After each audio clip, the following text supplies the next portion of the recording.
The world feels a bit toxic and blah these days, doesn't it? The same old people coming up with the same old solutions for big problems that still don't work. We need to change the game. Well, welcome to Women Advancing. Join me, host Kate Byrne, in this dynamic bi-weekly podcast, bringing together female founders, funders, and thought leaders. Listen to the people driving change, how they got there, how you can help, and yep, how you might just be the next one to advance. Proof that all ships rise with women at the helm. That's what happens when Women Advance with Kate Byrne.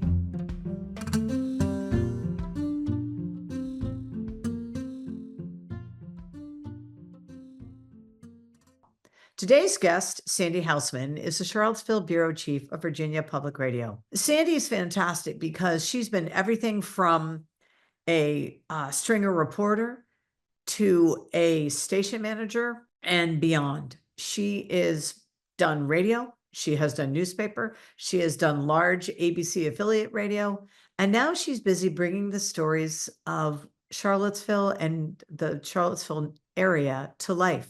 How did she get there? We're going to hear about what it's been like and how just media in general and radio in particular has shifted. Now, the importance of local and regional radio, especially something like Virginia Public Radio, in this era of misinformation. And there's more, so listen in. Sandy Hausman is Charlottesville's Bureau Chief of Virginia Public Radio and one of the more amazing women I've met since we moved here to Charlottesville about 3 years ago. Welcome to Women Advancing. Well, thank you. And I'm very flattered that you would say that. No, it's very, very true. Just because, so it's a really exciting time to be speaking to someone who is a bureau chief of a public radio station period, but particularly public radio.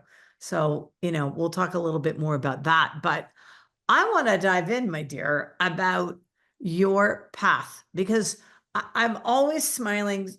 Younger generation all seems to think, oh, wow, it was such a clear set, step after step, linear path. Au contraire, mon frère. So was that the case with you? Shed a little light, won't you? Yeah, it was pretty straightforward for me, only because I think I knew from a pretty early age what I wanted to do. Like when I was a little kid, I really liked telling people stuff that they didn't know.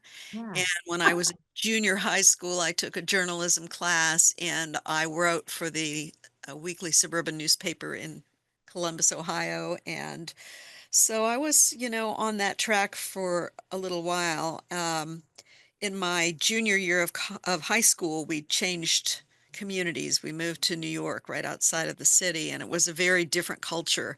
And I didn't really click in with the newspaper kids at my high school, and so I kind of dropped out of that whole scene and decided that maybe I didn't really know enough to be telling people what to think anyway. And I went off to college and studied something that was interesting to me, linguistics. And I graduated very quickly. I did some intensive summer language programs and got out of there in 3 years with this degree. And then I suddenly realized I don't want to translate and I don't want to teach. So what do I Right. do with this linguistics degree? So I had to go and get a quick master's, and I went to the University of Michigan, which had a very practical program where we would spend some time each week publishing a little newspaper, and then we would produce some broadcast programs. And I volunteered at the student radio station. And by the time I got out of there, I had some tapes of myself doing radio, and I had some clips from the Ann Arbor News. And I went back to my hometown, Columbus. My junior high friends by this time were in law school and medical school, but we had all stayed in touch. And so I had instant community. And I Right. went to work for the rock and roll radio station, Oh, which fun. so much fun. It was a great time. It was 1974, so things were really happening. Yeah, Underground FM radio was the thing, and I was there at absolutely. that moment. And I started part-time, but our news director, unfortunately, was arrested for having marijuana in his glove compartment. Oh my. He didn't bother to tell the general manager, who read about it in the newspaper. And Oopsie. suddenly Sandy was working 6 days a week, which was Oh, pretty wild. But that was my start. And from there, I just started climbing the ladder, which is what you did in broadcasting. You kind of noted what size market you were in and what was bigger, and you headed in that direction. And so For a time, I was at KDKA in Pittsburgh, which was the first radio station in the country, a news talk station, very reputable, and had this huge signal at night. You know, it was an AM station that you could get from far, far away. And that's when I discovered this thing that we call corporate culture. I didn't realize Ah, that not everything was as much fun as rock and roll radio. It didn't last long there. Part of the problem was that I was working 4 p.m. to midnight when oh, people my age were all out partying. And then when I got up in the morning, they were all at work. So it wasn't really a good fit, and I didn't stay long. I got a job offer from this really interesting experimental enterprise called Cube. It was Warner Communications test marketing this idea that they had that people should be more interactive with their TV. oh, But you would wow, what early you day. very early. In fact, it was a little too early because cable penetration at that time wasn't that great. People were mostly just doing the three channels plus public television. Right. Cube would sell you a subscription, and you would get this little electronic box in your home, and you could order movies, much as we do now with streaming services. And you could talk back to the program, much as we do with America's Got Talent. You know, you push the button for whoever you think should win. And so I was doing local programming for this little cable enterprise, and that kind of enabled me to learn television. I really taught myself, I would say. Right. I knew how to put a story together, and then it was a matter of discovering that when you tell a story for TV, you do it with pictures. Yep. So that's where I learned TV. From there, I went on to the ABC affiliate and did weekend anchoring. Terrifying experience. Oh my gosh, I can't even fathom that. Well, You I have to just, be you, so on. All, I mean, yeah, nothing in your teeth. yeah, you learn about yourself and what you like and what you don't like. And what I Huh? don't like is having people look at me. So that was a little weird. And I was also sort of terrified because I don't have great vision, and I was Oh, wearing contact lenses, hard contact lenses, and I was always afraid that I'd have a problem while I was on the air. And sometimes the teleprompter was too far away. I couldn't really read it. It was really a discovery for me of all the things that I didn't like in life. So I stayed there for maybe a year. And during that time, I met my husband, who was a newspaper reporter in Columbus, and nice. he got a job in Chicago. And I had been courting a news director in Chicago where I had hoped to work as well.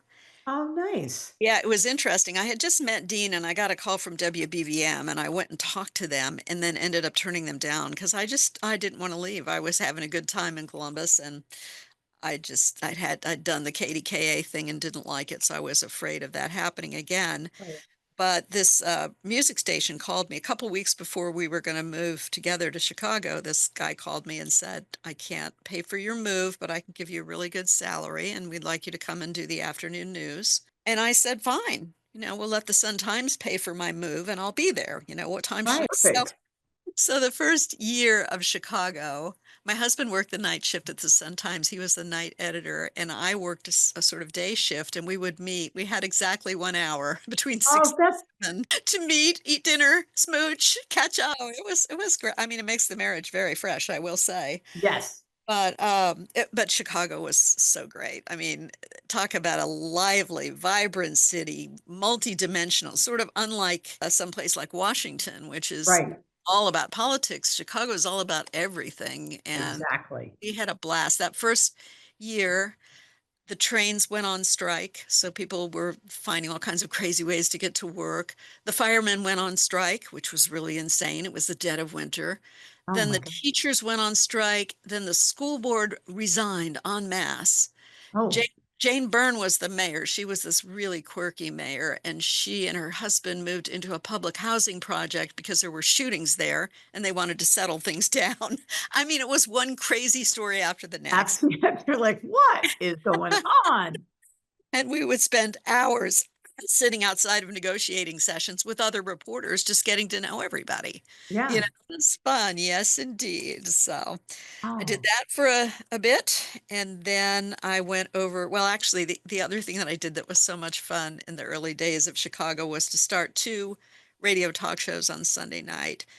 Our sister station, I worked for the NBC owned station in Chicago, our sister station in New York had discovered Ruth Westheimer. So Oh, we got our own sex therapist on the radio in Chicago, and she was a big hit too. She was a character. So we had Phyllis Levy. I know David Sedaris wrote about it in one of his books because he was one of our listeners, and it was so comforting to him. You know, being a gay man, he yes, really loved Phyllis because she was very open to stuff. that's, It was called Getting Personal. I So. can only imagine. hmm Then on to CBS, which was the WBBM, which was the news talk in Chicago. And once again, That culture had to be kind problems. of a different vibe after all of It that. was. I mean, CBS has always been the sort of most conservative of the three major Yes, networks, kind of stodgy. it seems that. Yeah, and so again, it was not a great fit.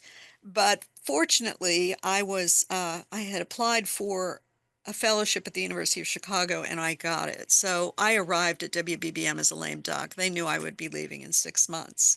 I did okay there. They were very nice to me. I made money Yeah, and then I did this wonderful fellowship.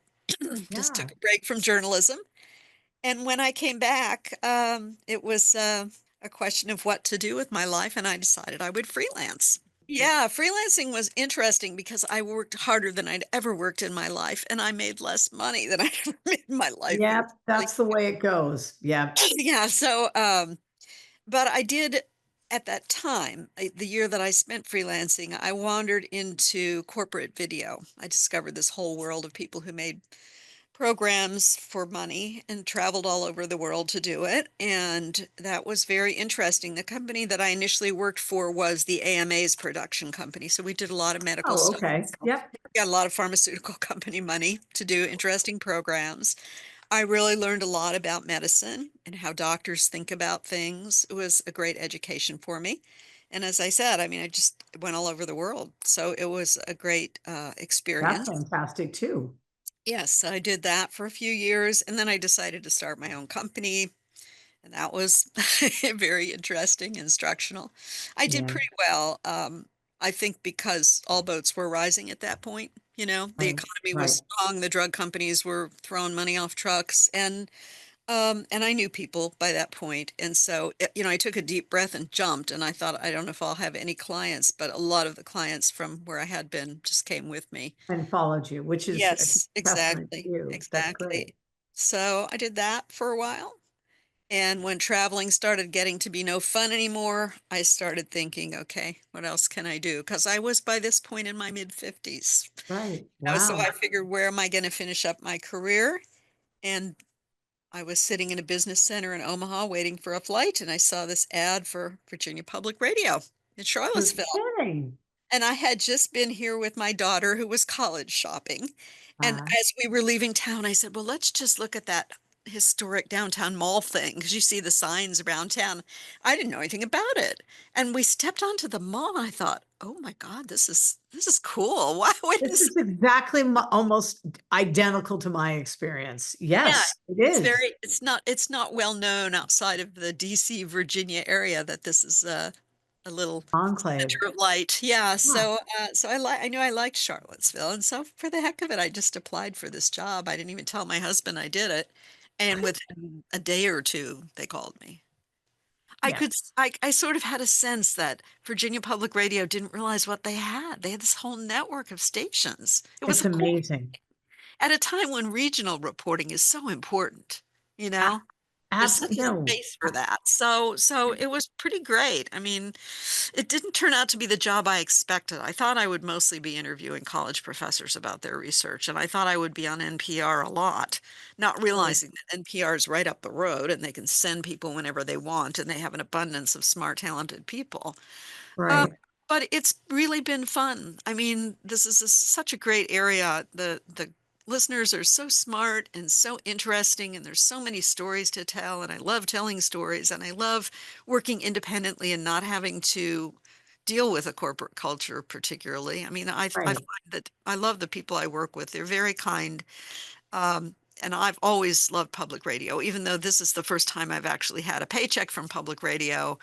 I freelanced a lot when I was in Chicago for various shows, including Marketplace. For years, I was the Chicago person for Marketplace when it was just getting off the ground.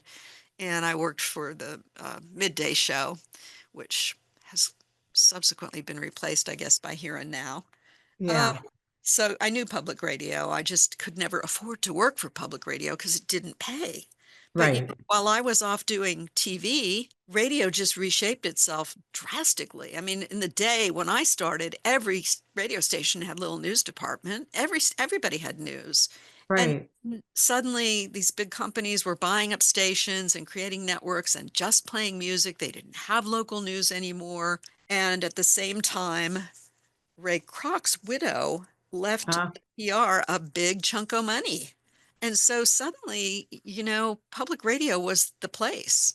And yep. and that's about when I got back in, and I'm so glad that I did. Which is fantastic. And I think actually the power of local and regional is now more than ever, I think, going to continue to get even more. Well, it has to. I mean, the eh, issues are so big and so complicated. And they're so unique to each specific area. They really are. And it's what, one size doesn't fit all, and that's okay. Yeah. Nor should it, I think. And especially just with the demographic makeups being so different. When you said always wanted to do a talk show, how do you start a talk show?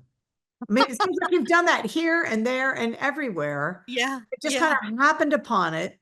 I mean, I know I've certainly chatted with you. It was incredibly easy, but so how did you do that? Well, you've heard other talk shows, so you know kind of what the structure of the program is. There's music at the beginning, and there's an introduction by the host telling people what the show's about and giving Right. a phone number, and then people are supposed to call in. So, I mean, it was a tried and true format. That was not difficult. We did pilot it. We did some test shows where we had people from the station calling into the studio with their Oh, good. questions. So kind of like chills. Yeah, exactly, just to see how it would work. But I don't actually remember having any problem with just doing the show. It was pretty straightforward. Yeah. And as I said, pretty successful, and the word spread. So And it took off.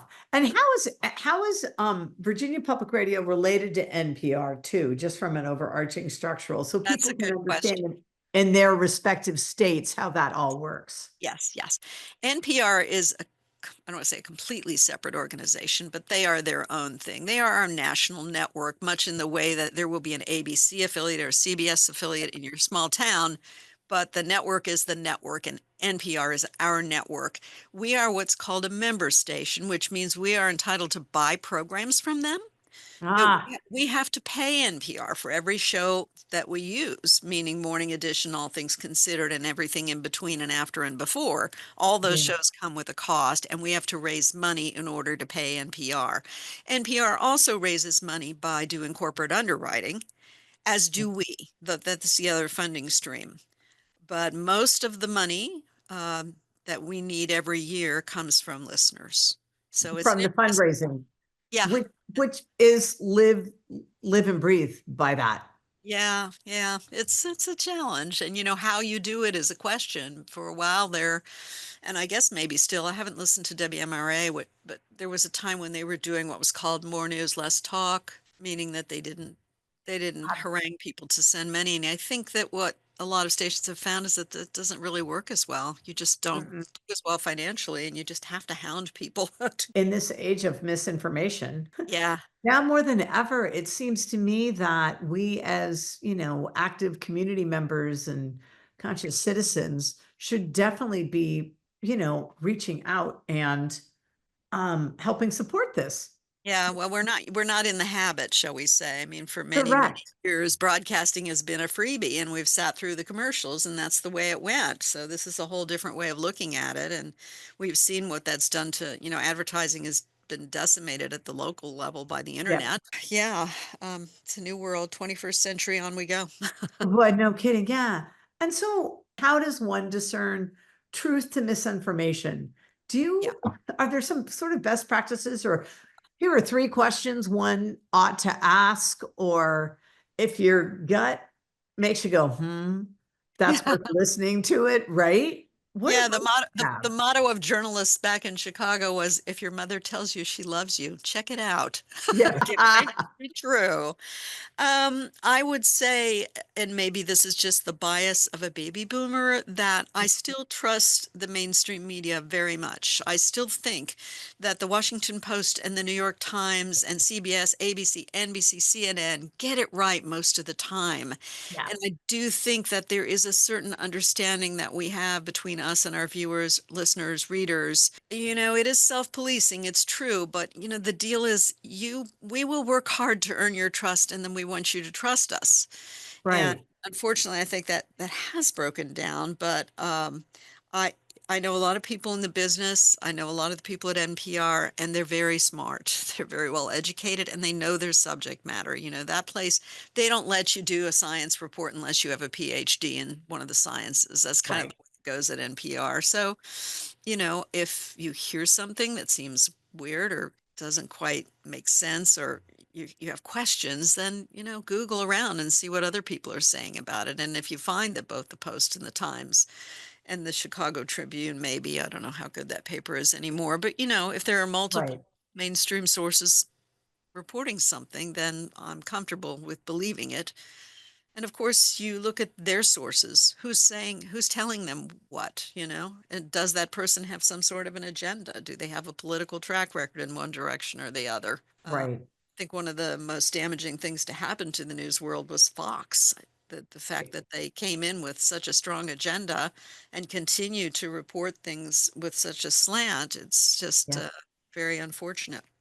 Well, it is, and then it unfortunately makes everyone think that that's the way everybody does it, and they really don't. It doesn't serve them to do that.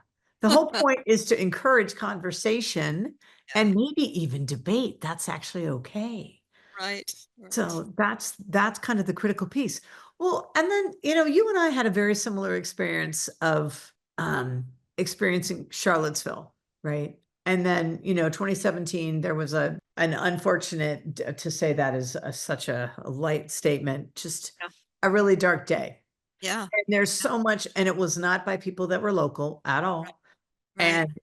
And to me, it appears to me the golden part is so much of the community is really rallied together. But how can we shift, and how can any city, like coming from San Francisco, Yeah. right? That's going through its own renaissance, to put lipstick on a pig. But a lot of cities are, right? Portland's going through it, Seattle's going through it.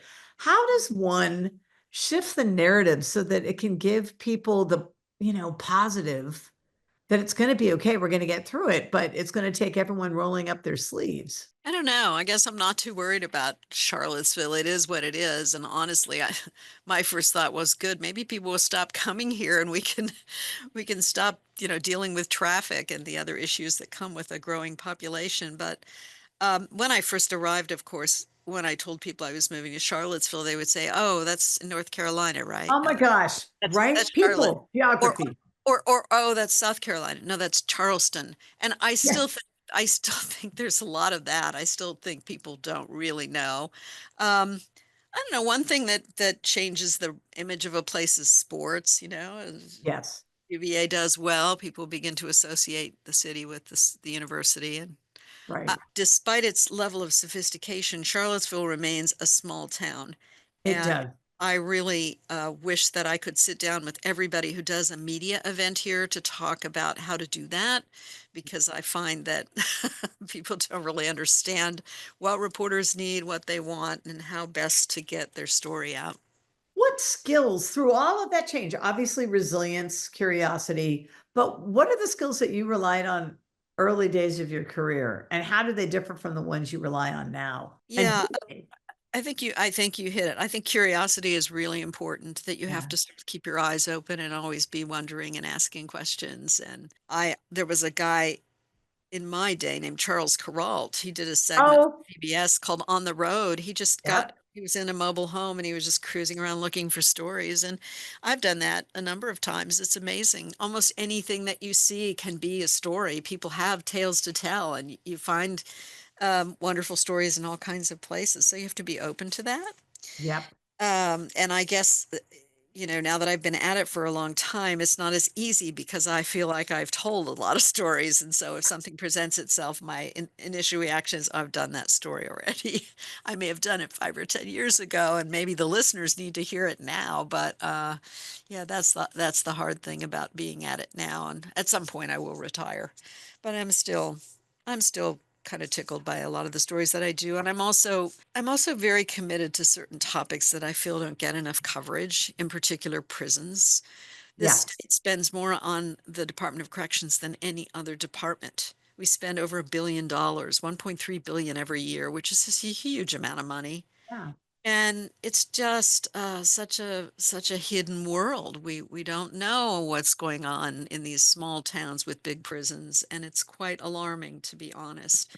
And I've been at it so long that on Friday my phone rang, and it was a call from a prison, and a fellow on the other end said, "Is this the grievance hotline?" I said, "No." I said, "Well, where did you get this number?" He said, "It's posted by the phones that if you dial #77, you will get the grievance hotline." I thought, "Oh my God, somebody That's, somebody at the Department of Corrections is playing a joke on me." oh But my, I've spoken with many inmates, I've talked with many families, I've visited prisons, and it's just something that has kind of captured my interest and commitment to doing whatever I can to make the system better. And I don't think the head of the Department of Corrections would disagree with me when I say there's a lot of room for improvement. absolutely. Well, yeah, no kidding. They're so incredibly archaic. Uh, ugh. Well, so now how can we best support young women who want to get into the world of media? I mean, it's changed a lot since you and I got in. So Yeah. it's Yeah. broader and that's great. But what would you suggest?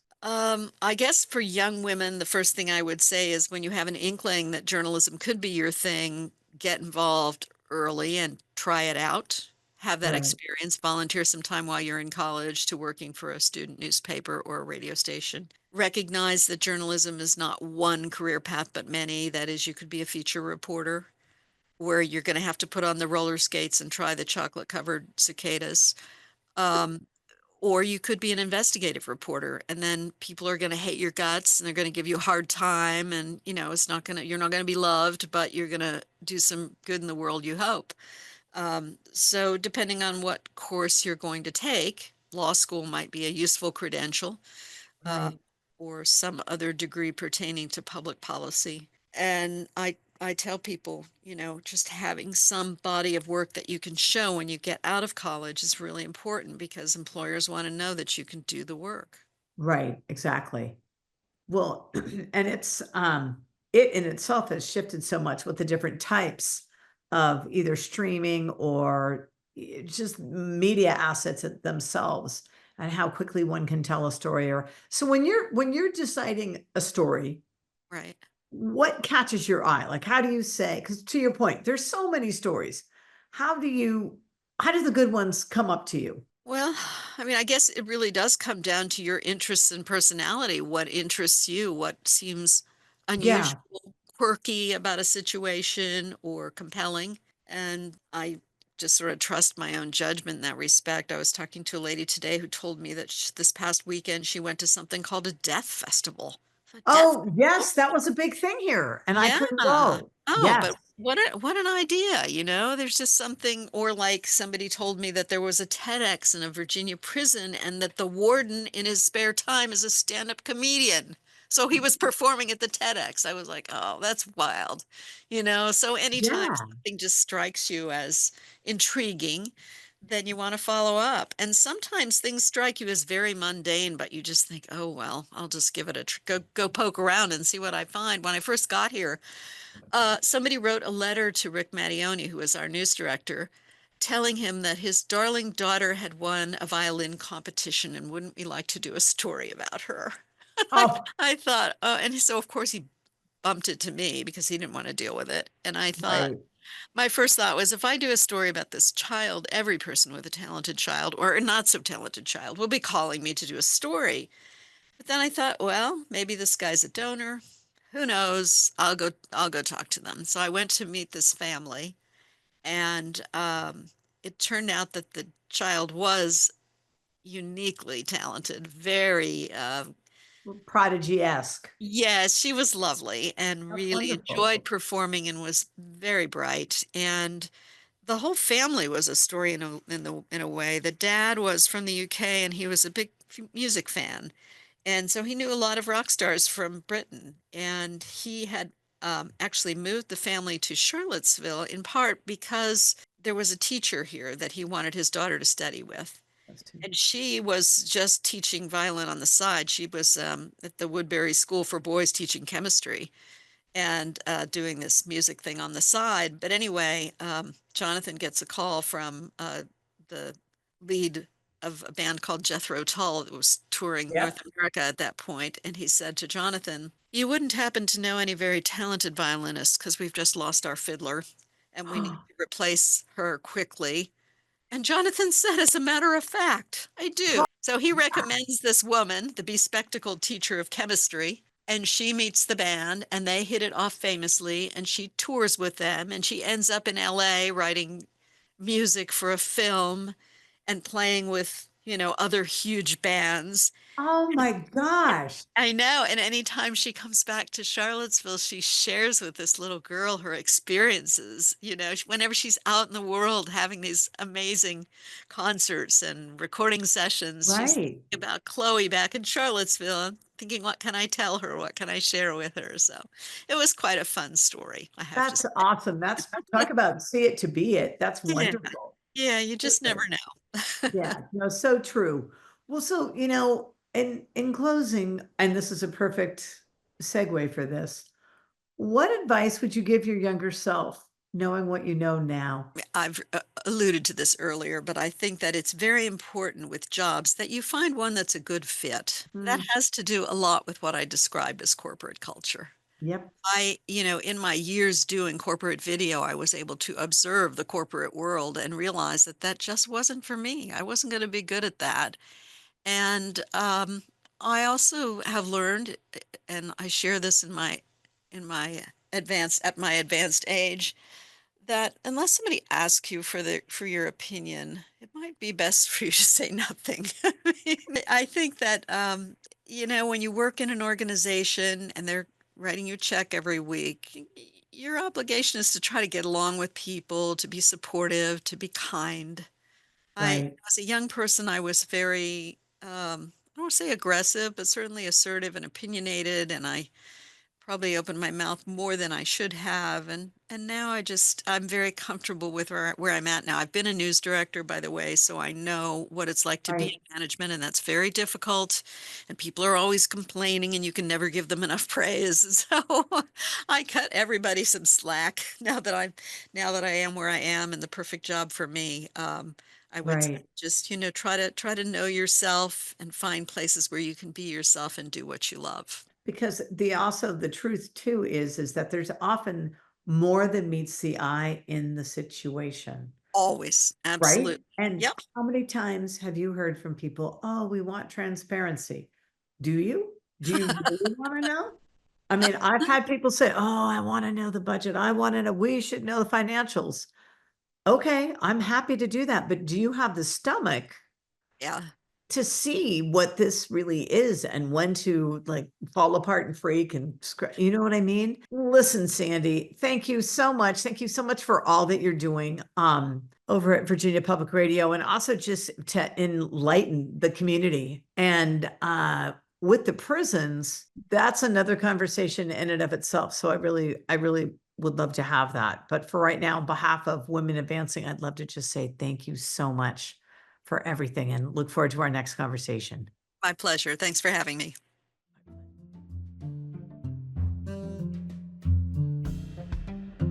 Thanks for listening. May this episode inspire you to move forward. Be sure to go to iTunes, Spotify, katebyrne.co, that's KATEBYRNE.co, or wherever you listen to your podcasts and listen to even more episodes. Here's to strong women. May we know them, may we be them, may we raise them. And be sure to meet them on the next Women Advancing. Ta till next time.